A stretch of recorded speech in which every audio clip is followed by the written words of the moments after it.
next, Fernando Chaves is going to talk about the dynamics of Latifundia formation. He is from Nagasaki University, and he knows John through Newegg and different activities. So please welcome Luis.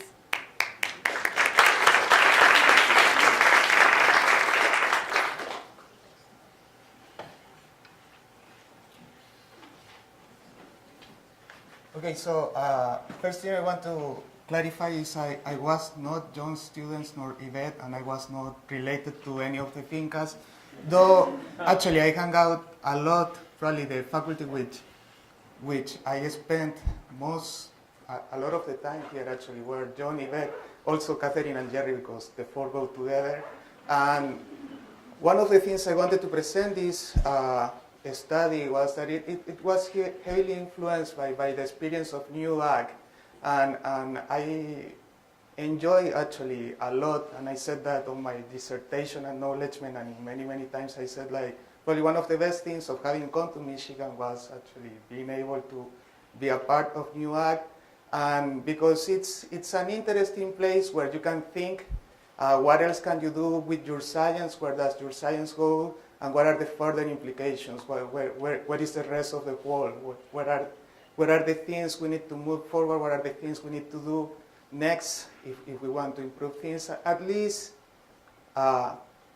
regarding just the basic science? And that's one of the things related to this interest in the dynamics of Latifundia formation. So personally, I want to talk about how do I come to this problem. One thing is, like, growing up in Latin America, it's present, a thing you get to see all the time, this latifundia, like the very rich people that own all the land, that exploit the people, etc., etc. Now, when you go into the historical reflection about these things, it turns out it's a historical pattern, and actually what caught me the most, it's related to disease ecology, to the thing I was doing while I was here. And then there was this Pliny the Elder, actually, from the ancient Roma, realized, okay, when the Romans started to have the big latifundia, that's when the empire was going down and eventually collapsed. Peter Turchin made the point also on his books about secular cycles, or one of those about historical dynamics. And then what's interesting is there was this book by Angelo Celli about malaria in the Roman Champagne, which is here in the library. And another good thing of having come to Michigan is having like these super libraries where you find everything you need and you want to read. And then I read the book, and he has this super elaborated theory, like no equation, but super consistent, super well developed theory, where he says, okay, a lot of the latifundia formation through the Roman history has been related to the persistent malaria transmission in the place.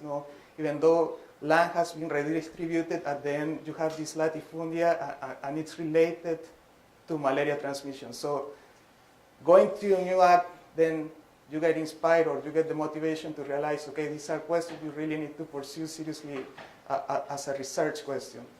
And then being here in Michigan, there was finally this paper on a French journal by some Chantal Beauchamp, who turns out to be like a famous French social scientist, which actually had like the data, if we want to go into the data fitting or the real patterns in nature, which is pretty clear, and here you have like the endemicity of malaria. So the darker it gets is where you have like the most malaria transmission in the 1930s in Spain, and on the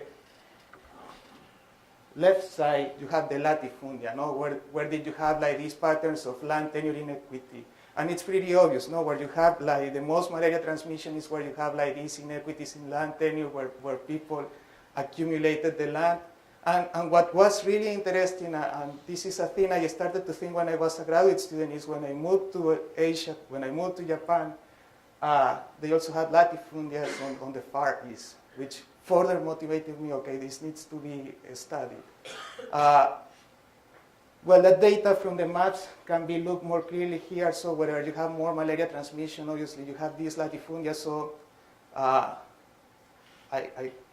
more and more convinced myself this needs to be done. And then a little bit of the definitions, no? For those that are not familiar, but I think definitely Angus Bright mentioned this word, no? Latifundia and latifundium. Latifundia is the plural of latifundium, and it's the accumulation of land or the ownership of the land in a few hands. It's important for ecology, and there was a lot of discussion about this yesterday as well, like, okay, like the big farms are not good for biodiversity, etc., etc. So like we really need to understand these things to go to the deeper things behind things like species loss and other phenomena. And then there are like the historical records, no, that suggest that the dynamics are related both to disease transmission, to malaria transmission especially, but also to land use change. And then obviously this is what also makes you think, okay, if there is going to be like the ideal society and you are going to have a land reform, like how do you redistribute the land? What do you need to do in order to avoid this formation of latifundia? And basically, I started with the thing, okay, I want to study like the latifundia formation as a problem that's related to disease transmission, but then I realized nobody has think actually on the problem of latifundian formation for itself. So the first thing I needed to do was to develop a model about latifundian formation without the disease. And then I needed to see, and then having this model where I expected to have like alternative studies, steady states where you have the latifundian, where you have equity in land tenure. How can you introduce the disease in that system to see if it actually promotes or not the formation of the latifundia? And that's what I did. So to do the modeling, the first thing I did is I extended a model that was out there about land transitioning, no? Land use change. And basically what you have in this model is that land that changes its status and the land can start like forested, like what we think of as a virgin land. It can be transformed with some rates into agricultural land, and the agricultural land stops being useful, becomes what we call empty in this case, and then the things transition with these rates. And then we can think if they don't transition, then they stay in their normal state. And that's what we have on this part of the model. Then obviously what we add is, okay, what happens if actually we allocate this land into people and the people can trade that land in a way that somebody can accumulate it. Then we added like some additional rates, and those are like these lines you see here. And well, how do you model that trade and how that trade can lead to the latifundia formation? What was one of the things I first did. And well, just to highlight the trade of the land and how it can also change the state in the use when it's traded. So one of the nice things of those graphs is that they can be represented by relatively simple equations, and everything is nice if you do it like as a market chain, because everything sums to 1, etc., etc. We probably can skip that. And then for the trade rates, and this is the new element of this type of model, well, we need to think, okay, how do people either buy or sell things, and that's related to the wealth, basically. That's the way we read it. And one of the things is we can analyze this for 2 owners, and we can get like nice results based on the characteristics of this kind of market model, and we can get the steady states. And what's interesting is the first insight we got, and here is where the modeling becomes interesting, is we know whomever has more power is going to have the more land in the steady state. But then the question is, okay, how do you accumulate the land? And that's here, like how do you make dynamic that P parameter, no? And that's where our friend Marx came in, and the theory from Marx came useful. The easiest way to go about this problem was thinking on the pre-capitalist trade, no? And it's a case where there was no accumulation of capital, and that makes things so much easier than how the economy works nowadays, no? So we track the ownership and state of the parcels, Then we, at each time step, everything that was for trade was trade.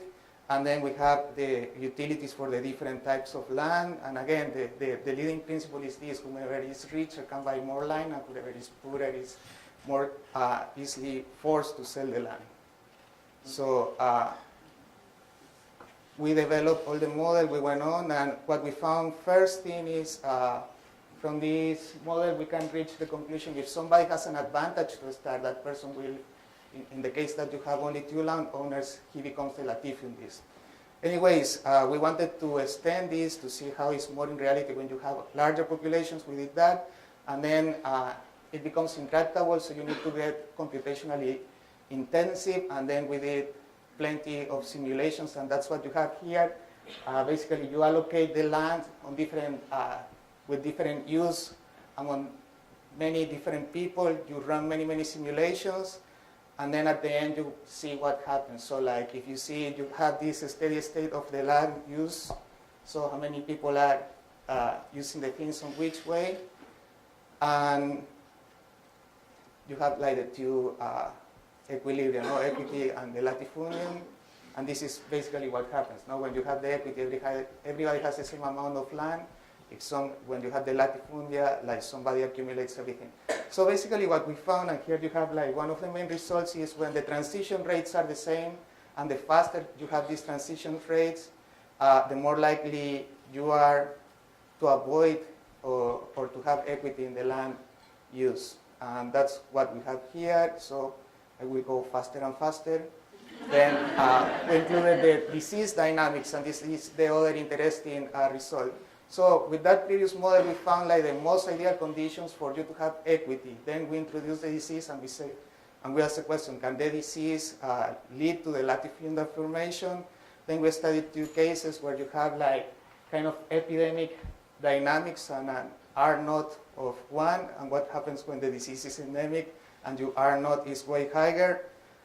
And again, we ran the simulations, and what we did is we discounted the utility of the land. So basically that if somebody gets sick, doesn't labor the fields or whatever, so there is nothing there. If somebody doesn't get sick, then can achieve or can get like the utilities from the land. And what we found was not surprising again, no? Like when you have the epidemic case, in some cases you can have the equilibria with latifundia and without latifundia. When you have the endemic disease, actually the disease promotes the formation of latifundia robustly. So in the summary of results, what we have is like somehow the avoidance of the latifundia is more likely to occur when you have like a smaller size system. So because basically the transitions, the equilibria reach faster. If the transition rates are higher, you are less likely to have the latifundia. Definitely the disease introduction can create the latifundia as suggested by this Shelley. And land use change is actually, it's not only the disease transmission, but how the land use change can generate these dynamics. Now what's interesting is the examples I showed were historically, but recently just reading like that's the latifundia formation is going on nowadays in the States. And here you have the most important latifundist in the States, that's Ted Turner. And actually you have like the ongoing inequities, no? You have like by race, things are different, like the groups lagging behind still lag behind. And that's it. Sorry.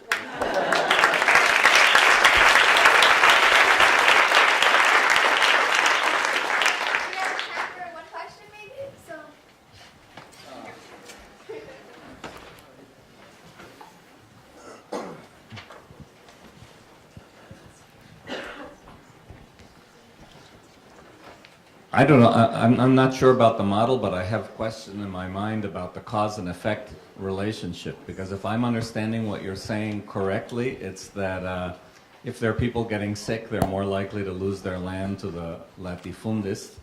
Yeah. But that could be a reversal of cause and effect. I remember a very famous study done on malaria in the Rondônia region of Brazil, which showed that the fraction of social class that people belong to dramatically affected their likelihood of getting malaria. This is the highest endemic malaria place in the world, and only the poorest of the poor had a very high level. And as soon as people had a slightly higher socioeconomic level, their infection rates dropped dramatically because they could buy insect repellent or put a screen on their window or whatever. So in that case, what it seemed like is that latifundia means that a higher proportion of the population is destitute, and therefore more people are sick because of the effect of social class on susceptibility. So that would say it's the other way around, that because there's latifundia, there's more disease, as opposed to because there's more disease, there's more latifundia. So what do you think about actually, that? what I think is there is a dynamic feedback once you go to that stage. But in this case, in the model, it's assuming everybody starts with the same amount of land. And that's the way we did the simulation. Yeah, but these feedbacks definitely occur. But the thing is, let's start, everybody's the same, so who is more likely to lose the land? The one that gets sick. With the conquest of Latin America, it seems like it started off unequal. That's the other issue. Okay. Gracias. Thank you.